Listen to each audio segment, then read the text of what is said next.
Well, The Mandalorian is over, so what are you going to do with that Disney Plus subscription service, and how will Disney actually grow, and is this even a big concern?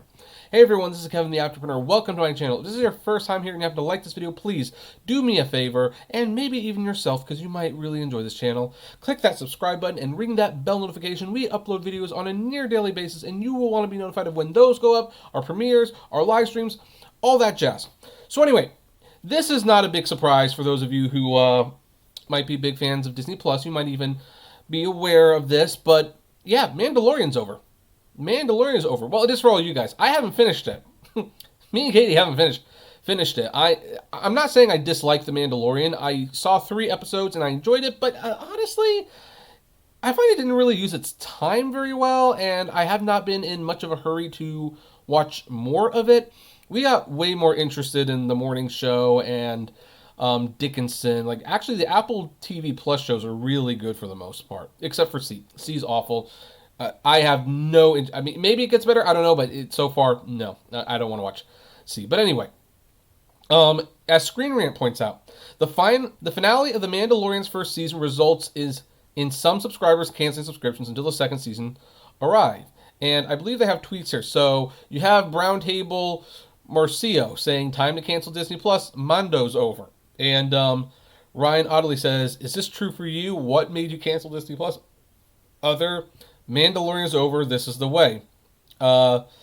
Scott Ruval has said, I canceled about a week after I signed up. I realized that the only thing I wanted to watch on it was The Mandalorian. There was nothing else on there that I'm just going to fire up Disney Plus to watch. And Carly says, watching everyone cancel Disney Plus because The Mandalorian being over. And, of course, that's a little meme. Now, here's the thing. This could be a problem for Disney Plus. It really could be. Because here's the thing. I think we were all pretty much blown away by Disney Plus when we saw it. We saw the content. We saw just how much was there.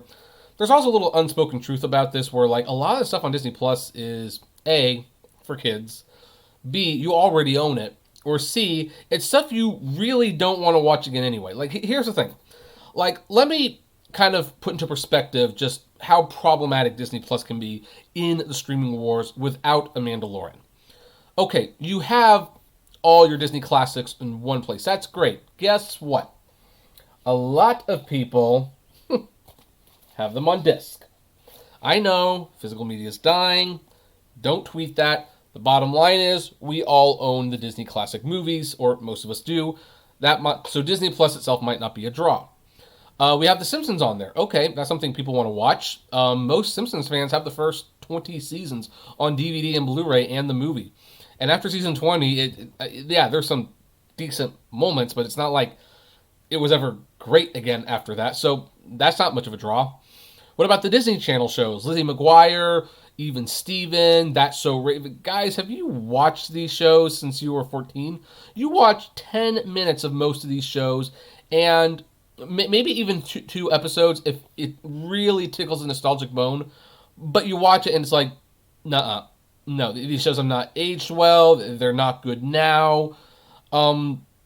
Personally, the thing I was most excited to watch on Disney Plus was the DuckTales reboot. And I pretty much binge watched it, and now I'm waiting for season 3, and it's not out yet. So Disney does have a content problem, which is kind of interesting. Like, without The Mandalorian, I think they should have launched a service when they had more than just one show ready to go. Like, they should have done what Apple TV Plus did. Apple TV Plus is doing it where they have 2 new shows more or less running at the same time. So as one show's ending, another show is beginning, and then another show ends, and another show... And so they're going to slowly do it like that. But there's not going to be a new show like that until the fall. So people are canceling, like, what do we watch? And that brings up the dilemma that other... is this going to work? I think it's going to work, yeah. That 10 says, how will Disney Plus grow? No, I don't want to sign up. No offense.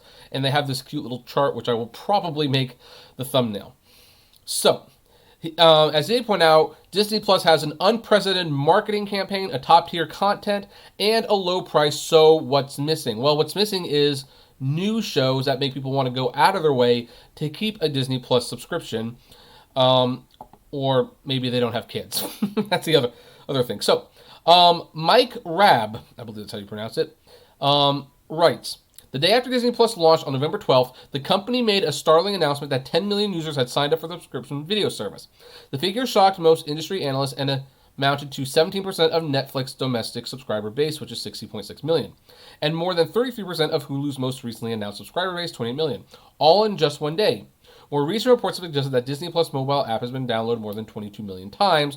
By the way, he points it out too, there's a distinction between downloads and signups and actually paying customers. I know 2 families who signed up for Disney Plus for the 7-day free trial, loved it, but their kids liked it too much, so they canceled. They didn't want their kids in front of Disney Plus all day. So, here's the thing. Disney Plus is, the culmination of years of work behind the scenes of Walt Disney Company, which reorganized the entire company. So after the service's successful launch, why haven't more people signed up for Disney Plus, and what will change it in the future? There are a few potential answers, with some much more likely than others. One of which is awareness, that, maybe some people aren't aware of Disney Plus. I find that hard to believe, of course. So this one I would probably put under the less likely. Then you have price and value. Perhaps some of those consumers are aware of Disney Plus and are interested in the content offering, but view yet another monthly video subscription as too expensive. Disney's strategic low pricing and distribution partnerships aimed to eliminate this scenario altogether, as the company is prioritizing growing its subscriber base quickly over making as much money from each subscriber as possible. And they point out how it costs $6.99 a month, but that's going to go up, so that could be a problem. You have the content offering. The initial draw to consumers was twofold: a deep catalog of some of the most popular movies of the past 20 years, including the Marvel Universe and new Star Wars installments, and 2, a family-friendly entertainment service featuring new and classic Disney and Pixar animated fare that isn't available anywhere else. Well, actually, it's almost all available everywhere else. That's, kind of one of the problems. So, and then, of course, they have National Geographic, which, my dad loves National Geographic. So, and there's more catalog that they can put in there, from the 20th Century Fox and everything. And, here's the thing. Disney's biggest challenge will be managing the complimentary subscription video services, that is Disney Plus, Hulu, ESPN.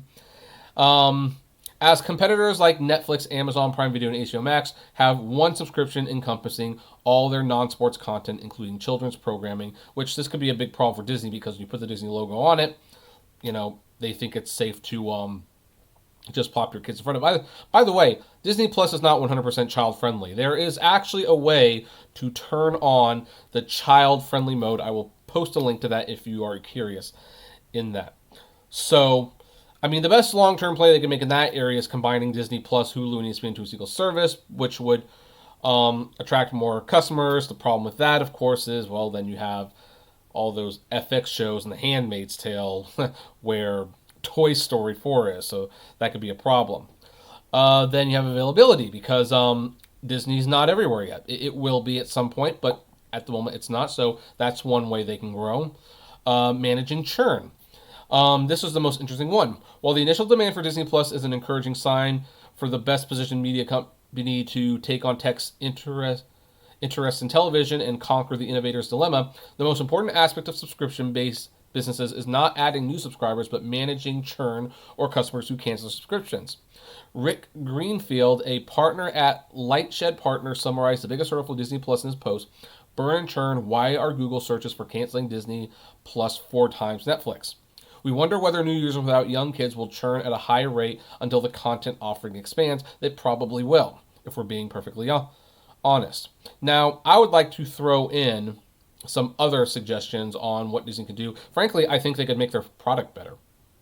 I'm serious. I know it's sacrilegious to say, but Disney Plus is probably, out of all of the apps that I'm subscribed to, all the subscription services, the least functioning of all of them. And I subscribe to High Dive. So that's saying something.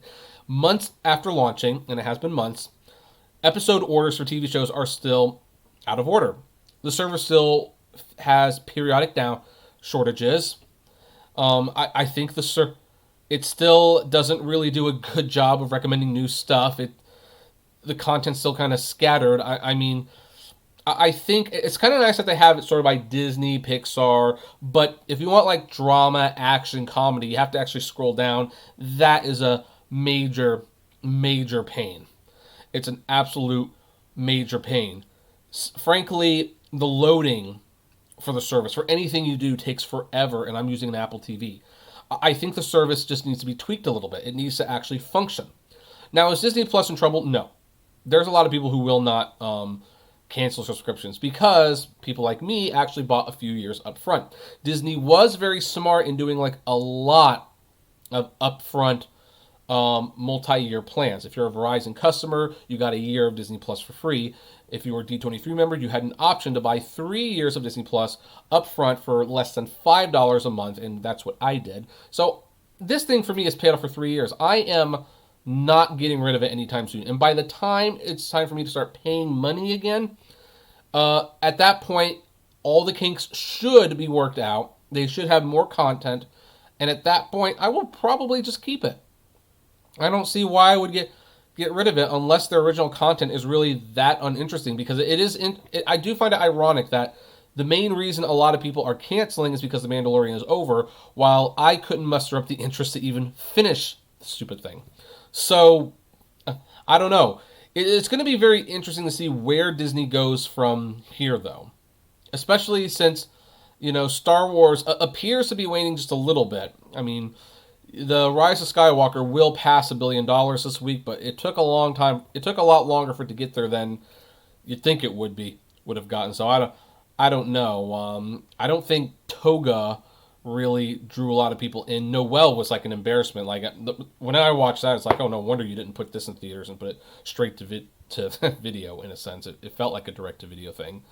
But yeah. So anyway, this is apparently where Disney's at right now, around $20 million. Netflix is way up here.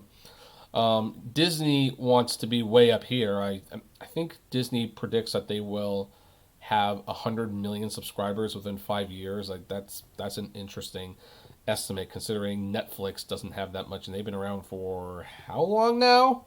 Quite a while. But hey, you know what? We're gonna kind of just leave that one there. Just kind of curious. Did any of you cancel your Disney Plus subscriptions? Why did you do so? And if so, are you going to resubscribe at some point in the future?